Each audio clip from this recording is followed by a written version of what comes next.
Ladies and gentlemen, welcome back to Gaming with me, Tony Mo, and we are back here with some more Star Citizen. Version 1.0.1 finally released for Arena Commander, and the biggest thing that it fixed, for me anyways, was the ability to finally play Vandal Swarm co-op once again. I had never had the opportunity to do this, ever. I just didn't really play it when it first went live, and then there was a huge bug, pretty much prevented people from actually being able to matchmake.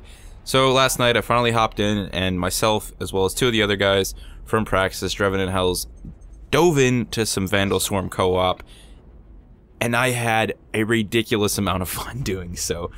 Playing with other people, it really sort of brings in any game in general, when you can play with your friends in the same space, it's an instant gameplay enhancer. It's why we love co-op games so much. It's why we want games like State of Decay to have co-op so badly, because it just makes the experience better.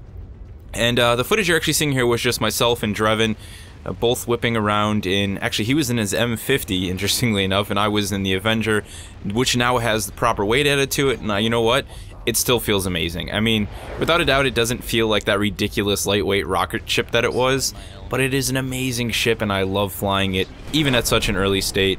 It just feels so rugged, you know? I mean, you just saw me there, just straight on, boom, slam, no care, slam into this Vandal, and just keep going. The primary gun, I feel like it is strong, but it requires an insane amount of accuracy, especially on the Vandal and the way that the damage system works in Star Citizen currently. You can really tear off large chunks of the Vandal, and they just keep flying. I mean, the dudes are relentless. They don't even care if they're missing half a wing.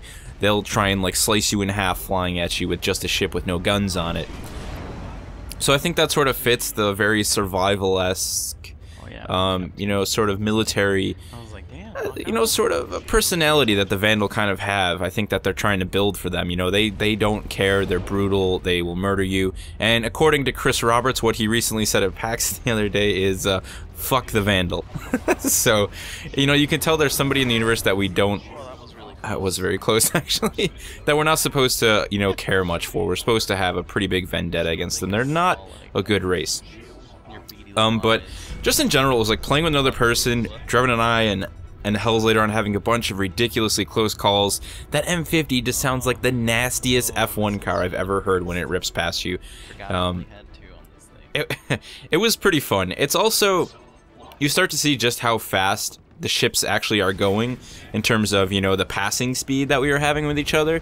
The idea of actually flying in some sort of formation would probably be pretty difficult, especially if somebody's rocking a ridiculously fast ship like the M50 and another person's in something like the Hornet, which is not particularly quick in a straight line. But that brought me to think about one game mode that isn't available in co-op, and that is free flight, and that kind of disappoints me, the fact that we can't, just fly in free flight together. Hopefully that's something they'll consider.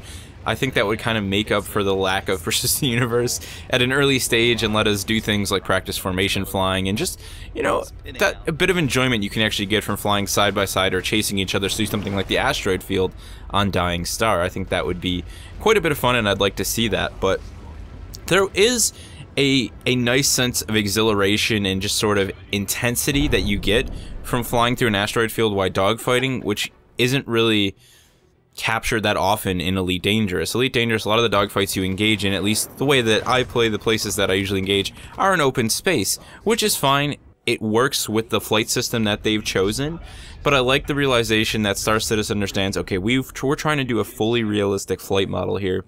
We're going all out. You can just whip your ship around on a dime. You can fly backwards on a dime. Yaw is 100% brutally quick. They understand that an open space fighting system or area probably would be it would be interesting. Having the obstacles and the asteroids, and it helps keep the combat interesting. It helps keep it intense, and it helps keep it from just being sort of this really lame, sort of shoot off in the middle of open space. So it's sort of capturing this completely different style of dogfighting that you really can't experience anywhere else. Not just, in terms of space games, but in terms of real games, because obviously when you're flying in the air in something like War Thunder or DCS, this is open sky, you know. In real life, the sky doesn't have rocks floating in it. You know, it's a completely different setting. So I think they're doing a good job of capturing that. I don't think it exists on a player-to-player level. I do think that PvP in Arena Commander is still just this nonsense fest. So I'm looking forward to the days of the persistent universe and one-on-one dogfights in an asteroid field between like a bounty hunter and a pirate. You know, the taste of what you get here inside of the Vandal Swarm, you know, it bodes well for that. And like I said, I just was genuinely struck by how much fun I was having just whipping around, hearing, you know, Drevid's M50 buzz past me at like 350 meters per second plus. It was a really intense experience. One of the other things it sort of focused on is the fact that you still do have to put in a ton of time dialing in your joystick if you're flying with something like the X-52. My sensitivity, I ended up changing it towards the end of the play session last night. It was still way too high for yaw. I was having lots of just issue with fine targeting. It was a bit frustrating. It makes me wish that I had sort of a DPI reduction button like I do on my M65 mouse, where I could just sort of, you know, do some fine aiming. I'd like to see that become possibly a programmable button for the game. I feel like in a really, you know, high-end fighter jet, or even, you know, something like the Avenger, which is sort of an old police thing, the capability for a pilot to actually sort of, you know, reduce the sensitivity of the ship's controls at the push of a button for fine aiming would actually be a nice feature, just like most modern FPS mouses have with the DPI lock. I think that would be really cool. I'd like to see something like that come to the Avenger, or I can just stop sucking. So, you know, I'm definitely a pretty good pilot in Elite. I think it's just a matter of nailing all of the controls and getting my sensitivity issues down in Star Citizen will make it a much more enjoyable experience. But some of the other things I wanted to talk about was just the actual Avenger and kind of a small review overthought of my opinion of the weapons that are currently equipped on the Avenger. So by default, the Avenger is equipped with its primary ridiculous like Gatling gun. Like I said, it can seriously tear up some Vandal Swarm, but it requires a lot of precision to do so. You really have to get center mass shots. If you go for the cockpit, I've dropped a Vandal ridiculously quick, but you can waste a lot of time putting holes in the wings of those ships with really no avail. They're just going to keep flying around, they're going to keep engaging you. Now on the other side of things, you have those sucker punch distortion cannons, which are more supposed to be focused on knocking down electronic systems. I don't think it's as irrelevant to use them against AI as it will be to use them against real players, or even AI that is functioning in the persistent universe. Because right now, let's be honest, the Vandal, they just fly around really quickly. They don't really actually engage you with many missiles, or they don't really fire upon you that often. They're actually kind of pathetic when it comes to dogfighting. They're pretty terrible pilots. They're just good at flying really fast in a lot of different directions very rapidly. That's what makes them difficult. I don't see them doing a lot of damage, especially in co-op. They have a lot of targets to choose from, and they do seem a bit confused. So the distortion cannons, to me, didn't make too much sense, and actually at one point during the session, I ran out of primary ammo. I was the last person left. I needed to kill one Vandal Swarm so my team could spawn back in, and the distortion cannons do not do enough damage to actually take down a Vandal on their own, so I was just disabling his electronic systems over and over. Nothing really going on there. I would like to think that in possibly a single-player persistent universe situation where you're engaging another player like a pirate, the distortion cannons would be a great tool to disable their systems and then, you know, sort of get really close and hit them with that primary Gatling. But in an extended, long, you know, 25-minute, 30-minute, 40-minute plus session of a Vandal Swarm, you know, where you're burning through ridiculous amounts of ammo. Again, another part of that is me, you know, using a lot of ammo unnecessarily. I don't find them as effective in that situation, but I think in the right settings, you know, take away my player skill issues, everything is dialed in. Those distortion cannons could be pretty useful, you know, in a bounty hunting or a police setting. I'm actually looking forward to employing them in the persistent universe in that sort of setting. I think that will just be particularly badass and awesome. Now, one of the other things that I think was a huge jump with version 1.0.1, there was a ton of bug fixes. That was really the main point of it, was to take care of a lot of smaller issues, was performance. The performance did seem to improve quite a bit, and you're also seeing, as Drevin pointed out to me, and as I later, you know, sort of messed around with, a more noticeable decrease and increase in the actual visual settings when you jump between the different default settings, medium to high to very high to low. They do seem to actually affect the way the game looks more, and of course increase or decrease performance depending on what direction you go. I'm playing the game on medium. I was able to get around 50 frames while recording, so still not 60 FPS like I'd like it to be at 1080p anyways, but I'm not running. I'm sure if I had 980 that would be something that was absolutely a non-issue.